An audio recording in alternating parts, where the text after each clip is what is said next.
Hello, great people. Welcome back to Global Happenings today. We're so excited to have you again. Finally, those who are responsible for the marginalization of Southeast has been unveiled, and you'll be so shocked who those people are. But because of the level of marginalization of Southeast, I think that's why a lot of people want to support Peter Obi. Yeah, he has a very great template for Nigerians in all respects, but then the marginalization has become so serious. That's why Nigerians, after the result of APC PDP came out and there was no inclusion of a Southeasterner to lead Nigeria in 2023, the people decide, in all walks of life to say, let's pick one person who has so much good plans and for the fact that he's from Southeast, let's support him. But guess what? These political analysts have taken out time to unveil those who are actually behind the marginalization of Southeast, and we're going to see the perspective is coming from. But before we continue with details of this news, we would like to encourage you to please subscribe to our channel by hitting on the red subscribe button and also the bell icon so that you can get notification anytime we publish our videos. Now, according to a political activist who is from Zamfara State, Alhaji Musa Bawa, he has said that the Southeasterners should blame themselves for not producing Nigeria's president for decades, saying that it has emerged that they do not speak with one voice. According to him, the disunity among them has brought into sharp focus why they have been sabotaging their own efforts and paving way for other geopolitical zones. Speaking in Gasu, the state capital, Bawa pointed out that they are the ones marginalizing themselves. He explained that the parochial political strategy of the Igbo has become an ember of disunity. According to him, he said that in the just concluded APC presidential primary election, only Ebonyi State expressed the spirit of brotherhood. Abia, Anambra, Enugu, and Imo State, their delegates sold their votes to some non-Igbo contestants. I am still surprised that at this stage the Igbos have not learned their lessons. When the time comes, whosoever is complaining should know where to take his or her complaint to. According to him, in the just concluded All Progressive Congress presidential primary election, Ebonyi State had 39 delegates, saying that out of the figure, Engineer Dave Umahi got 38 votes. Dr. Ogbonnaya, who is also from Ebonyi State, got one vote, making it 39. Now, Bawa said that Imo State had over 100 delegates. Rochas Okorocha got zero. Emeka Nwajoba got one vote, adding that the delegate simply voted for Bola Ahmed Tinubu of the Yoruba extraction. Anambra State had about 100 delegates. Ikobasi Mokelu from Anambra got zero votes. Simply, they went to Tinubu and Amechi. They didn't vote for a southeastern aspirant.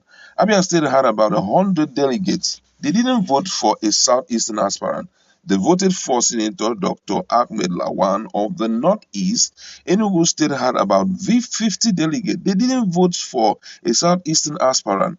They shared their votes between Tinubu and Amechi. Tomorrow, the Southeasterners will be chanting the songs of marginalization when it's clear that apart from Ebonyi State, other Southeastern states are a sellout in the struggle to have Southeastern person grabbing presidential ticket of major political parties in Nigeria. This they replicated in the presidential primary of the PDP. Only a Ebonyi State delegate delivered a Southeasterner, Senator Pius Ayim, with 100%, he said. Anambra, Enugu, Abia, and Imo State sold theirs. It's important that people of the Southeast who aren't into politics note this. When we talk about the state that has the interest of the Igbos at heart politically, only Ebonyi State comes to mind. With this kind of mentality by the other four southeastern states, the Igbo man doesn't stand a chance into Aso Rock. Today, These sections are almost in a state of impassibility. I hope Igbo people are taking a record of this. Igbos are the one marginalizing themselves, and when the judgment comes to fall, Ebonyi state would be excluded from the statistic of the southeastern state that are mercantile in politics and anti-Igbo political movement and philosophy. Great one there. Now, if you have been following us for a while now, we have been talking about this issue, and it breaks the heart so much when you see things like this. It's shocking that in APC, we didn't see any Igbo person come out superb during the primary. It would have been okay. They tried. When we look at them and let's look at the contestant or aspirant, and we notice that they were sharing their votes. Okay, because we don't like Rocha Sokorocha, we don't like Emeka Emejoba. Okay, we decided to give all our votes to Dave Umaye or something. But unfortunately, just like the guy has said, Ebonyi still was the only one that had brotherhood at heart. I don't know what the governor, Dave Umahi, did to them that made them behave this way. But it's a congratulation to them, seeing them behave this way. But for others, they are haunting themselves. You see somebody like, sorry to say this, I have to open on this. See somebody like the governor of Imo State.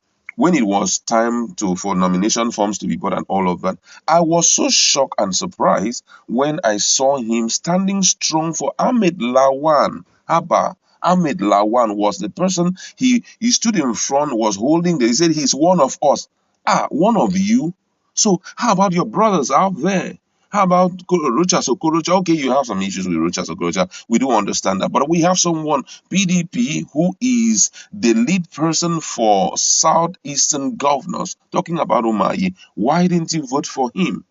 So you now realize that the first thing that must be flushed out amongst the Igbo is the disunity, political disunity that has, been there for many years. There seems not to really, this one say, I am from Imo State, as if Imo State is a region by itself. This one will say, I am from this. Okay, if we say they refuse to support themselves in Nigeria, the context of Nigeria, let's look at the context of IPOP. Let's look at the context of Masop. When Masop was struggling to come in, how was he treated? Now, IPOP also the same thing. They are even the passage towards arresting those who are, agitating and seeking for referendum for them. So you now realize that this unity has been the cankerworm that has destroyed the Igbo political system. If that cankerworm is not destroyed automatically, throughout the ages, Ndi Igbos may not have the chance, except there will come a generation that will look at their own and say, this is our own, we must stand strong for this person. Igbos have capable hands, I must say it. They have people who have the capacity to change the narrative of this country. It's very glaring because already you have seen provable evidence in their businesses and in the environment they find themselves. They must do something very substantial that will make you know that their presence is there, their own. How do you know that an Igbo man is here? You will see development, whether it is at a small scale or at a larger scale. But guess what? You have to see development. You must see provable evidence to show that something is happening. But unfortunately, throughout the period of time that they were asking for Igbo presidency, they didn't perform well. I mean, thumbs up to Ebonyi State. But how about the other people? Did they do anything? Of course, no.